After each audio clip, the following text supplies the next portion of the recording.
Yeah, I'm not happy to admit this. I've made a massive mistake, okay?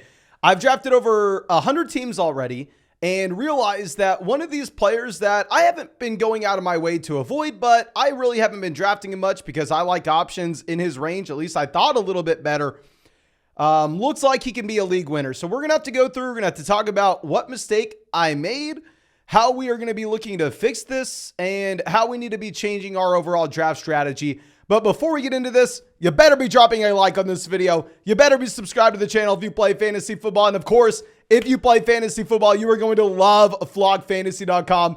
On flogfantasy.com, you can find my 2023 fantasy football rankings. You can also find all the premium content of all your favorite content creators. And when you sign up with promo code FLOG, you're going to get 30% off any subscription. And on top of this, yours truly will go through and make a podcast breaking down your fantasy football team for you.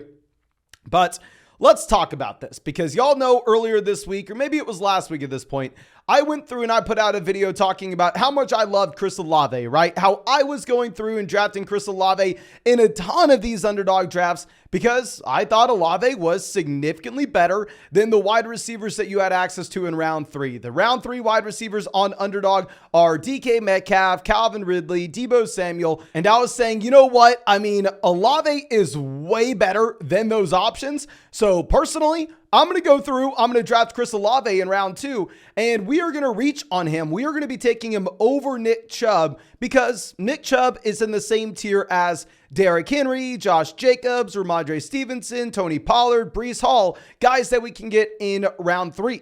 And this has led to me drafting the hell out of Chris Olave in 21% of my underdog drafts so far. Whereas if you're going to be looking at Nick Chubb, I've only drafted Nick Chubb in 3% of them. And I've been going after these round 3 running backs. We've been going Olave late round 2, and we've been going round 3 Derrick Henry primarily. Like if you're looking at my Derrick Henry exposure, I have Derrick Henry in 19% of my drafts because I thought Derrick Henry and Nick Chubb were very similar options this next season. And I really like Derrick Henry in round 3. Well, after diving into this Nick Chubb profile, I've realized we've made a massive mistake, and Nick Chubb is in his own tier here. There's a reason why smart people, smarter than I am, are going through and taking Nick Chubb in the middle of the second round in these underdog drafts. And if you're going to pull up this profile for Nick Chubb, this is a running back that over the past 3 years has been incredible, right? It's a running back that's averaged the running back 8 finish from a points per game perspective. He's had about 16 and a half carries per game. He's had over 100 total yards per game every single season over the past 3 years. And this has been with a horrible situation. Because if you look into the context of where this production came from with Nick Chubb, he had to split the backfield with, in my opinion, one of the most talented RB2s in the NFL. He had to split this backfield with Kareem Hunt. Now, keep in mind, with Kareem Hunt, this is a man that is talented in his own right. Personally, I've been drafting the hell out of Kareem Hunt in the 18th round of these underdog drafts because I think that Hunt is going to land somewhere. I think he is going to have a role this next season, and I strongly believe that he is a talented running back at the end of the day. And Nick Chubb has had to split this backfield with him. And if you're looking at the difference for Nick Chubb with and without Kareem Hunt since 2019, it's pretty wide, right? You're looking at Nick Chubb from 2019 through 2022 with Kareem Hunt in this offense, averaging about 15.8 fantasy points per game, whereas without Kareem Hunt, he's at about 18.3 fantasy points per game. That's a pretty big difference there. And the difference isn't coming by rushing the football, right? I mean, if you're looking at how he's being used as a rusher, 17 rushing attempts per game with Hunt, 17.8 rushing attempts per game without Kareem Hunt. Not making a big difference there. But where the big difference will be is he is getting involved significantly more as a pass catcher in these games that Kareem Hunt has not been in.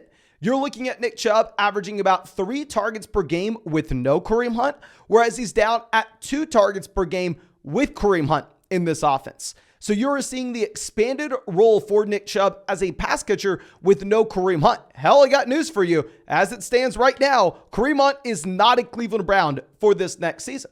Now, that's been the one thing that's limited Nick Chubb, where he's averaged slightly under 2 targets a game over the past 3 years. He's had a target share of about 5.8%. That's been the one knock against Nick Chubb, the player, but the situation he's been in has been very bad over the past 3 seasons. If you're looking at the overall points scored in this Cleveland Browns offense over the past 3 years, in 2022, Cleveland ranked 17th. In 2022, they had the combination of Jacoby Brissett and Deshaun Watson, fresh off a 2-year break from football, where he had no preparation at all coming into this season, no work with this coaching staff, and an offense designed for Jacoby Brissett. So you had Brissett and then Watson set up to fail. If you're looking at 2021, the quarterbacks here, Baker Mayfield, yeah, we see how talented Baker Mayfield is, Case Keenum, and Nick Mullins. If you're looking at 2020, you had Baker Mayfield. So over the past 3 seasons, you're looking at Nick Chubb producing as a top 10 running back consistently, despite having an extremely talented running back running alongside him in his backfield in a piss poor offense with horrendous quarterback play. Now, what's the situation coming into this next season, right?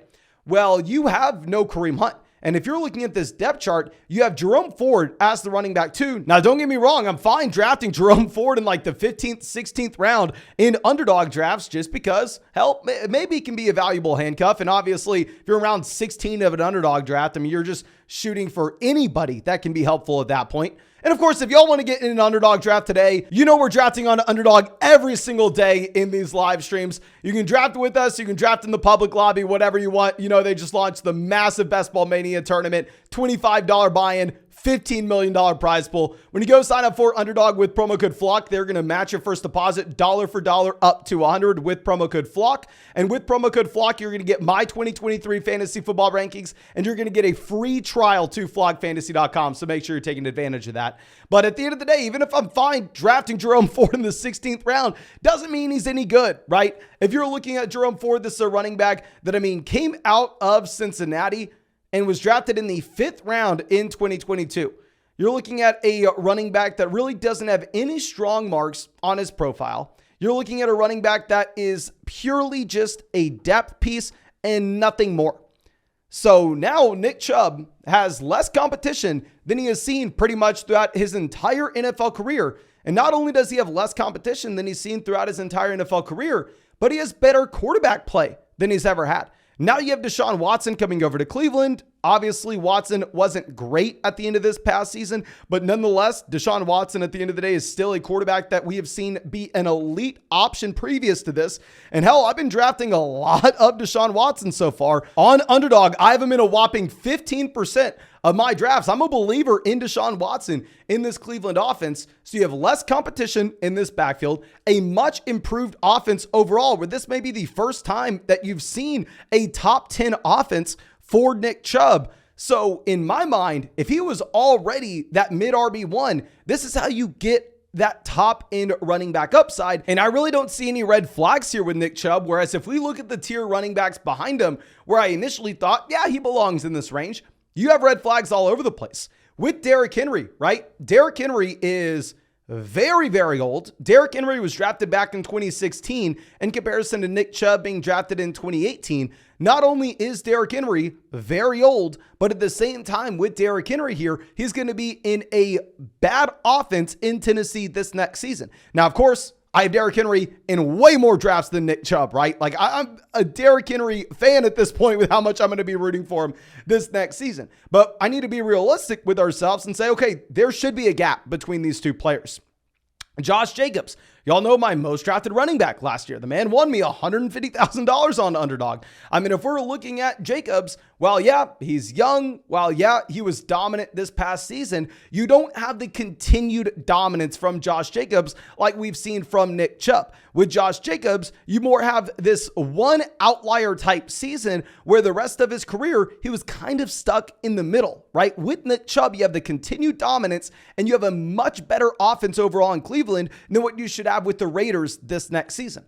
Going over to New England with Ramondre Stevenson, you kind of the same situation as Josh Jacobs here, whereas with Ramondre, we don't have that track record of continued dominance. And at the same time, this New England Patriots offense is going to be much worse than what you have with Cleveland, with Breece Hall and the Jets. Now, trust me, I love me some Breece Hall, but this is someone coming off a torn ACL. So if we're looking at this quote unquote large tier that we initially thought Nick Chubb belonged in, I don't necessarily know if we were correct to assume that. I think Nick Chubb should be up there in his own right. So what I'm going to be trying from now on in these underdog drafts, if you see me on the live stream, where our initial plan was, you know what? I'm going to go ahead. I'm going to hit wide receiver round 1. I'm going to reach on a wide receiver in round 2. So this would look like we're taking Jamar Chase and Chris Olave. And then we're going to go ahead and get our round 3 running back. I already showed you we have Derrick Henry in so many of these freaking drafts. Instead, I am probably going to be testing this out to still go with the anchor wide receiver at the very top, right? To still go ahead and take Jamar Chase in the first round. But then at the 2-3 turn, instead of going and hitting Chris Olave in every single draft and then a round 3 running back in every single draft, I'm going to try mixing it in and being a little more balanced and possibly sometimes going, say, Nick Chubb and then Derrick Henry, right? And trying to go running back at the 2-3 turn and see how that's going to work out for us. Now, of course, it is very difficult to be pivoting off of Chris Olave. I already have Olave in so many freaking drafts. I have Olave way more than I have Nick Chubb. And that's why I feel like we're going to have to go ahead and why we're going to have to make a pivot. But one other takeaway that I've had here is where if you're looking at where these elite level quarterbacks are going on Underdog, where you have Patrick Mahomes, Jalen Hurts, and Josh Allen in this range, I thought that these guys would have been in play once Chris Olave was off the board. But now in my mind, the only way that these quarterbacks are in play is if you have both Chris Olave as well as Nick Chubb off. I think you have to take Nick Chubb over any quarterback in the draft this season. And if you still wanted to go Olave on Underdog, go ahead and do it because it's so hard to find wide receivers later on and you're going to love the running back value that you have. But I think if you're playing in a traditional regular redraft league, that's a very shallow starting lineup, say where you only start 2 running backs, 2 wide receivers, and 1 flex, and it's not best ball like Underdog is. There, what I would probably look to do is I would honestly move Nick Chubb ahead of Jalen Waddle. I would move Nick Chubb ahead of Amon-Ra St. Brown. I would move Nick Chubb ahead of Garrett Wilson. And I'd be looking at Nick Chubb in the same range as the wide receivers, such as Devontae Adams, CeeDee Lamb, AJ Brown. If you're playing in just a regular redraft league where it's not best ball, you don't have to start 3 wide receivers. There, I think you can be fully considering Nick Chubb at the 1-2 turn, rather where on Underdog, he more so goes at the 2-3 turn. But let me know what you're thinking about this. I'm honestly embarrassed to admit that previously I was saying that Nick Chubb belonged in the same tier as Derrick Henry, Josh Jacobs, Ramondre Stevenson. In my mind, they are fundamentally different. In my mind, it's very similar to the tier drop we have at wide receiver. I still stand by the fact that I think you have a pretty big drop from the guys like Chris Olave down to DK Metcalf, Calvin Ridley, Deebo Samuel. But I also think that there should be a pretty big drop from Nick Chubb down to Derrick Henry and Josh Jacobs. So we're going to have to go ahead. We're going to have to balance some things out. But of course, thank you for checking out this video. I really hope that we were able to help out in some way. I just want to be keeping y'all in the loop. You know, I'm going to be probably changing my overall draft strategy a couple times as we fine tune it and get it ready for the high stakes drafts once we get closer to the season. But if you haven't done so already, go down there, drop a like on this video, subscribe to the channel if you play fantasy football. Of course, if you want to get access to all my fantasy football rankings, find that on flockfantasy.com, promo code FLOCK for 30% off any subscription. Or if you want to get in a draft today and get my fantasy football rankings, go sign up for Underdog Fantasy, use promo code FLOCK, and you'll get a 100% deposit match plus my rankings and a free trial to flockfantasy.com. But thank you, ladies and gentlemen. Really do appreciate you and really hope we get to see you in the live stream later today.